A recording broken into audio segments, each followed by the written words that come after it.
Something weird happened. First of all, look at me. I have here a little bit injuries and blah blah. Like, you want to say the story how you found this road?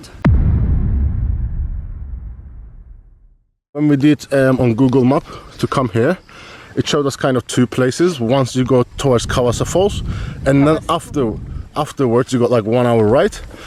But today we were coming from Moalboal, and that was like 1 hour 15 minutes away. So we said, let's do this one. We don't need to go all the way to Kawasa Falls. We assume all the road is good, which majority was good. But there was like 2 kilometer road that was really, really bad. And I think it was under construction. And for our scooter, it was struggle with my driving skills as well, especially. And also, I think our scooter is not that strong, yeah? Yes. And then there was 3 local guy. In the good motorbikes, yes, you know, because we better. have like scooter, they have like proper... More geared and everything, yeah. Much stronger scooter. So they were behind us as we're driving. They were like, don't worry, it's like 2 kilometers, it will get better. And they didn't drive past us. They continue with us until we get stuck. Once we get stuck, they suggested that if you want, I drive the scooter for you up. And they take us like back on their good scooters. So one of the guys jump on my scooter, take Julia behind her, and his friend, which he left us from, I sit on behind his one. And there was third guy with another motorbike. Who was driving our motorbike, yeah? No, another one. No, I was on the proper motorbike. You was on the proper, yeah. Not the scooter? No, our scooter was with somebody else. Okay. So that was the scenario. And then... Anyway, at first, like, it felt a little bit dodgy, honestly. Suspicious, yeah. Suspicious, because like, I really didn't want to sit behind some random guy, yeah. And like get separated with JJ in the middle of nowhere. But honestly, we're here 2 months, and the locals were so friendly. Not only here, like we travel a lot, and all around Asia, people are friendly. Like they genuinely want to help you. And I can tell you, like most of the majority of the people we meet are good people. They might want a tip or a little bit money, but nothing they genuinely want to help. Yes. And when I thought they're gonna take Julia, they're gonna go in front, we're gonna go behind, but we're always gonna be in the visual distance. Like that's what's in my mind. Like I will always see where Julia is. Yeah, but what happened? I kind of went in front. We were first with the guy. We were going pretty fast. And then at one point it was a little bit slippery, so the scooter slid, so I slide as well. That's what happened, what you see, guys. So I a bit hurt myself, so we stopped. And I said, like, I'm not gonna go any longer, I'm scared, like I will walk. And then the other guy came in our scooter already. And then I start feeling a bit scared, because like we stay like few minutes and there is these 2 foreign guys. I'm alone. In the middle of the forest? Yeah, in the middle of the forest. I'm like, where's my husband? And they're like, oh, he's coming. But it's like I was thinking he's just behind, and I see there is nobody. Like I can see pretty far away, there is nobody. And then I start kind of stressing out, like what's going on? There's 2 guys, my husband is not here. Like I start really stressing out, so I start making a drama. I'm like, I have a blood, like I feel pain, give me tissue, blah blah. So I guess it was like my defense mechanism to put all the attention to the thing, then tell what's going on. So while this was going on behind, I'm like, okay, this guy is probably going slower, because Julia and one guy took off, we took off, and then one guy was standing. He had to walk 20 meters behind to get his motorbike and eventually drive past us. So our guy clearly was going slow. So I'm like, why are you going slow? Go faster, where is my wife? Like try to catch them up. I tried a few times. He's like, oh no, your wife will waiting for you in the good road, she will be waiting. And then I said, okay, I'm not comfortable, I want to have a visual access to my wife. Call your friend and tell them to wait wherever they are. We catch them and then we continue. He act like he doesn't understand. I'm like, call them. And like, because he's in front of me and he was skinny, like Philippines generally they're skinny, and I'm confident at fighting. I was genuinely thinking to start threatening this guy, like physical threatening. And then I'm like, call him. Even at one point we stopped the scooter. I'm like, call them, where's your phone? Call them. And he's like, oh, it's there.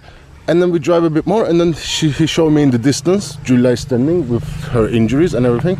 And I'm like, okay, good. They drive us there, and then I was like, okay, Julia, maybe we go back.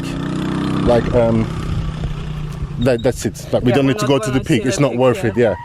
and then somebody says, come to this side of the road, and then in the distance they show us the good road.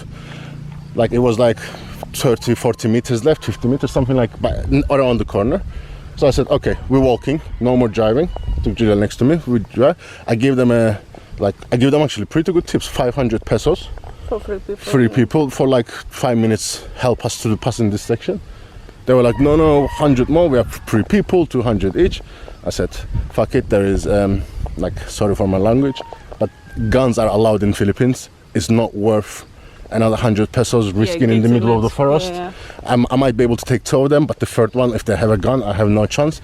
I gave them the 100 and just we drive away. So and then what we decided that it was some kind of tourist trap, because now we drive a little bit more and they're not driving behind. It seems like they go back and Yes. they're waiting for another tourist. so we just passed there, and then so maybe there was something dodgy was gonna happen, and Julia fall down saved us, or the other option, they just wait there. When they see tourists, they go through, help them to get tips, because they were pretty clear the amount they wanted, 200 each. Yeah. 500 for 3 people wasn't enough. So either one of them. So as a tourist, if you come in, do not use this road, or if you're going to use this road, at least have a bike that you know that this 2 kilometer really bad road, like not really safe road, you can go through, or go through the Kawasa Fall, I assume, which we're going to go back from that way, and I will let you know if it's better road or not. So anyway, it left a little bit like not nice feeling, you know. I feel like something could have happened, Yeah. and I'm glad it didn't, because like It could have been much worse. Like you can see, guys, he can just turn one corner, get lost in the green. Honestly, I was like really scared when I was alone with these 2 guys. Even if like they're skinny, they're still 2, you know. I'm alone, and like JJ was not there, so it was pretty scary. Yeah. I guess we hopefully. Let's forget about it and continue the way. All right. By the way, it's not raining. Yes, not the rain, but we are inside the clouds. Yeah. Yes, So the peak we will not be able to see. I'm not sure, but we'll continue. I'm not going back. We'll continue driving, and then we'll use another road to go. Yeah. Part of traveling, I guess. But yeah, don't. That was a close one. Something dodgy, like don't proceed with it. Yes. Just turn back. You know, it's okay if you don't see the one viewpoint. You know, it's not worth risking your life, I guess. That's the moral of the story. Let's continue in the fog. So guys, we actually decided to go back because the rain started, the visibility got really down, and we checked that we still have like half an hour drive. Yeah, that's why we decided like it's not worth it, we're not gonna see anything else. And we checked like if we can go to different road to this Kawasana Fault. And it was gonna take too long in this cloud. The biggest problem of this road was uphill. So now because we're going downhill, I can do really slow and I can control it. It's still slippery, but we're going like really slow. So I hope we should be fine. And like we decided that it's not worth it. We're not gonna see the peak anyway. Because it's fog, yeah. Yeah, and our petrol was kind of half tank as well. We decided not to risk it. So we're going back. And we'll show you the road, which we were struggling. We passed this section, we're back to safe road. Yes. Feels much better, yeah. And also the clouds are above, so visibility is much clearer as well. Yeah, by the way, on the way back we didn't see these guys. Yeah, so it's kind of 2 options. It's either we are wrong, they're waiting tourists there, or maybe they're waiting in the village, they're chilling, and when they see tourists going this way, they know what's going to come ahead. They just jump on their motorbikes, follow them behind, and catch them up just before this dodgy road, kind of, I guess. Anyway, as we're not going to the peak, we stop in the place where it's like good view. Actually, it's really nice view. Yeah, so we're gonna show it to you guys, at least this one. Still a little bit like rainy and cloudy, but you can see most of it.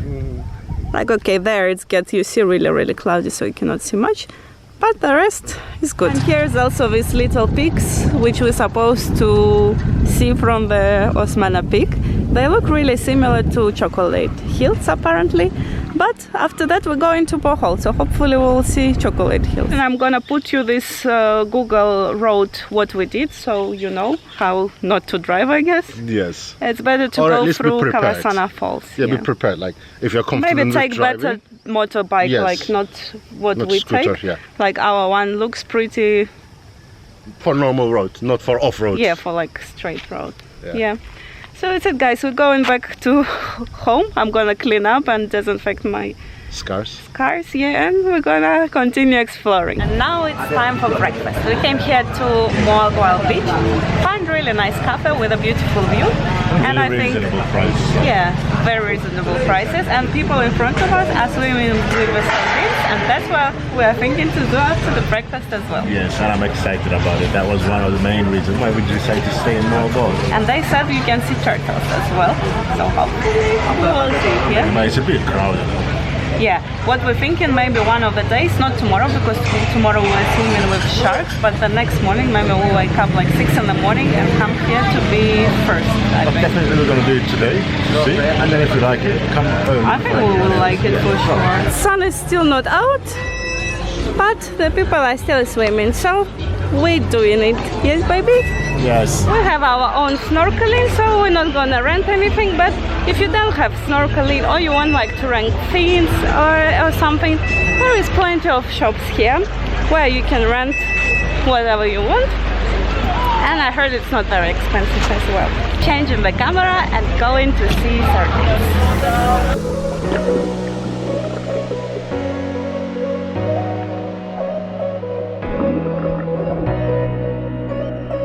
Guys, we had to come out because there was a jellyfish and it's gone all around my feet. It is burning.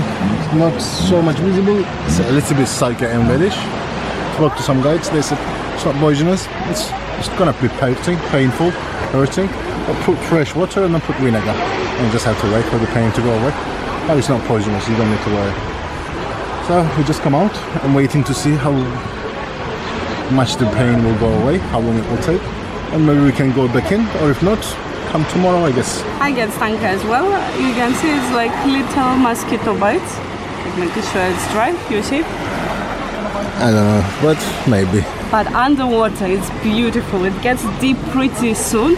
And like the moment you cross the deepness, you see like millions of fish around. It's really nice. It's not only sardines, it's some different fish as well. There is like some tiny colorful one, a bit bigger ones. We didn't see turtle yet, but we spent like 5 minutes underwater, so hopefully we'll still see it next time. But yeah, it's beautiful. Like 5 minutes we're out. It is getting better. So hopefully we just need to wait. Yeah. Enjoy it and then hopefully go back. I guess that's part of being in the open sea with lots of stuff around. Yeah, when there is obviously marine life, jellyfish is part of marine life. So I'm not blaming jellyfish or I'm not blaming the it's just attraction. Like be careful and maybe check around a bit because we didn't really check. We are in the nature. Part of the experience, I guess. Luckily, JJ feels much better, so we're going back to snorkeling. Let's begin.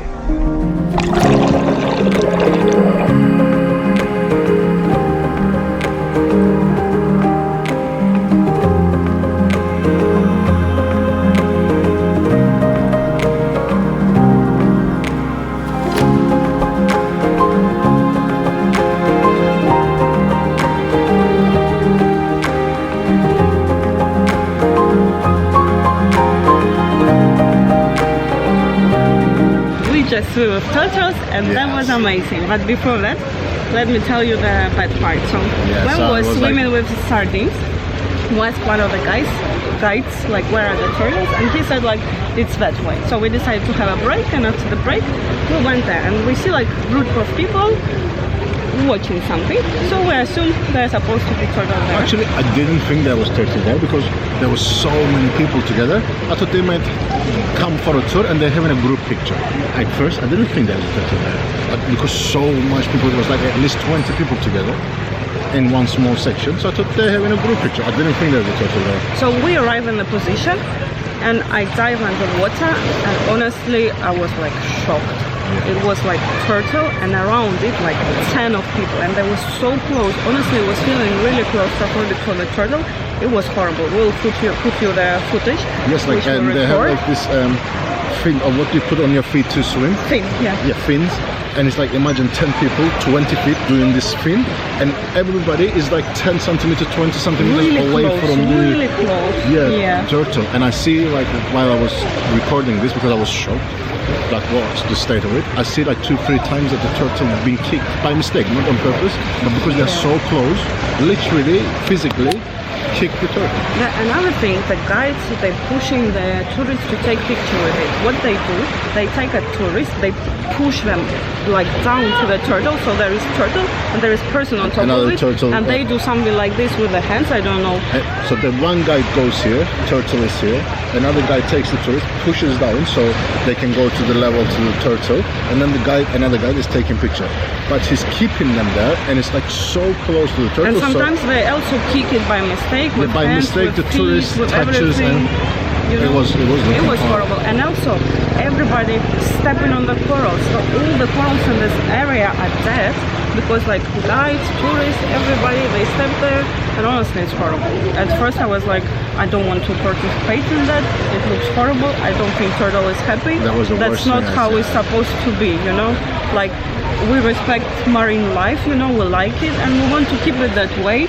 I understand, like with tourism, obviously crowd comes, so we are partly involving, like by coming here to increasing the tourism by making this video tour making thing. But there is a respectful way of tourism and there is unrespectful. So it would be totally fine if the guide bring the two people there. They just need to give 1 meter, 1.5 meter space to the turtle. Distance, and like I think people will be happy just to see the turtle. You don't really need to be like face to face like this.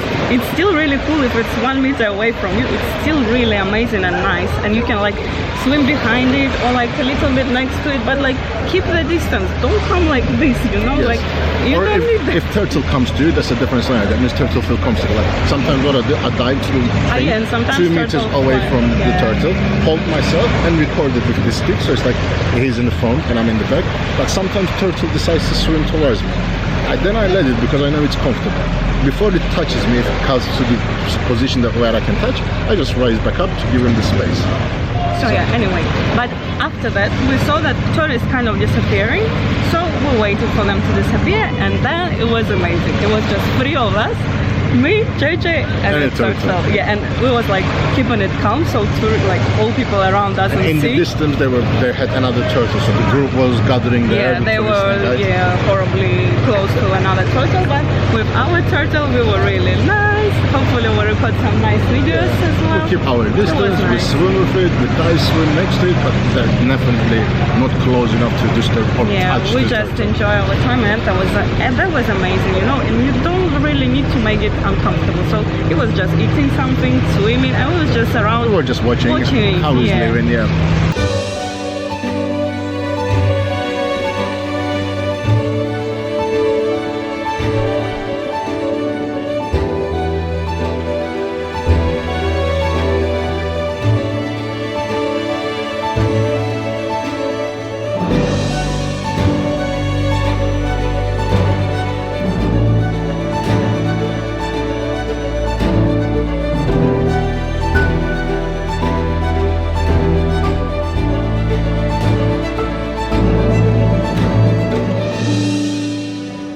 Great. Obviously, yeah, there is this little thing, so please, if you come here, be mindful about it. Don't step on the corals, don't touch the turtles, you know, don't be that close, like keep it nice. And so here it's not possible to not touch the coral because you have to walk, kind of. No, it's stones in the beginning, then it's corals I start swimming, so I don't think I will.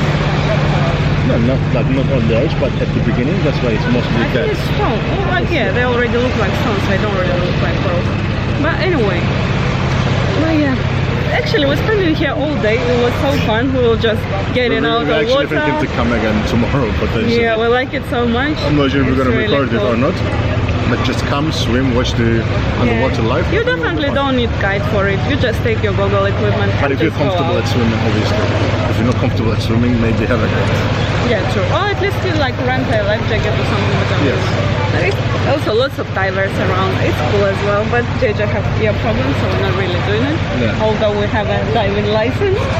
Yeah, we're not doing it anymore. That's it, guys. We really enjoyed our day, and tomorrow we're swimming with whale sharks. So if you don't want to miss out, make sure you subscribe and check out the next video. See you. Bye.